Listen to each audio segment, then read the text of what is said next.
It's 8:43. We're on the Health Watch, talking a lot about students' back-to-school nerves, but of course it's an anxious time for parents. And our next guest here has said that calls for help are on the rise. It's licensed professional counselor Candyce Scott from Insight of New England. And Candyce, you're also, by the way, good to see you again. You joined us in the 6 o'clock hour and took the time to join us again. So thank you for that.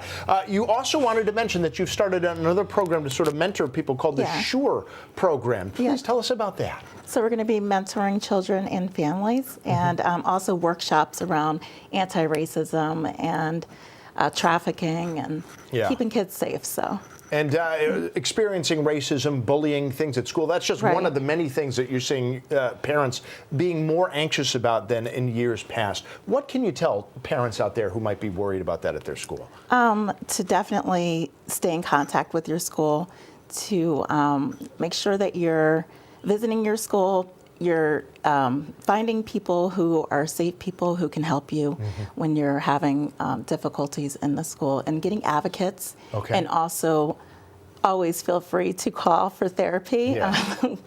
We're definitely here to help. And we definitely do not want to minimize the importance of going to therapy if you think you need it. But if we're trying to give you just maybe a couple little tips here to help you through your day if you're having general anxiety, like I often do about my kids going to school. I've noticed you brought some stuff here with you. You want to take us through what we have? Yeah, so I brought this. It's a calming bottle. So you can put some glitter and water, or you could put like baby oil inside of it too, and you just shake it and breathe.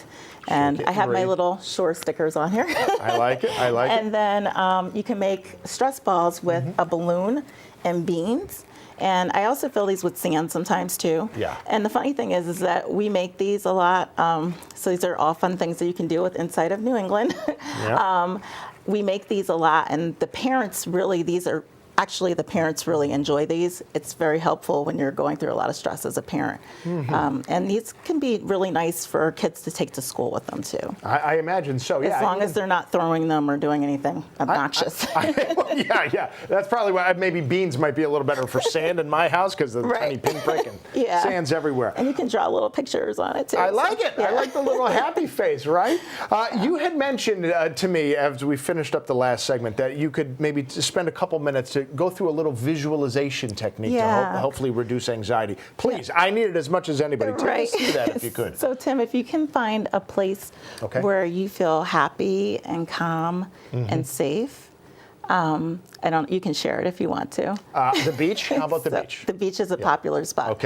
So if you think of the beach and then think of your 5 senses, like how it tastes, smells, how to see it, hear the things you hear, things you might eat at the beach. And then if you put your hands around yourself, and this is called the butterfly hug. And if you think of all 5 of your senses and do this, the tapping. I was going to say the tapping's on purpose.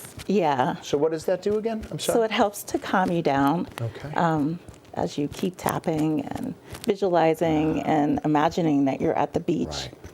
Now, of course, I'm not doing all the visualization because I'm thinking about what to ask next. How about with the breathing? Is there anything specific, a breathing pattern for in breathing, and out? just breathing in and out. And also, it's good to have a picture, like for kids, they could draw a picture or take a picture of their safe place. So if it happens to be the beach, like a picture of the beach, or they can draw a picture, paint a picture, and that's something that they can take with them to school. So then that is a great calming technique for them. And you could also use it if you're feeling overwhelmed about your kids being at school. You know, the idea of even hugging yourself, just that sort of close embrace does help too. And I imagine this is something, like you said, you can do with your kid, maybe just to get them to calm down, even if they're a little hyperactive, just to try to press a reset button too.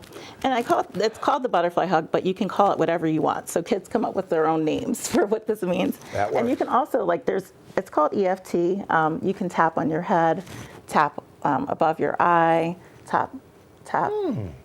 So all of these, it's biologically connected to calming. See, there's evidence. That's why I love talking to experts. You just told me something I don't even think I'd ever heard of it. EFT, it's called, huh? Yeah. There you go.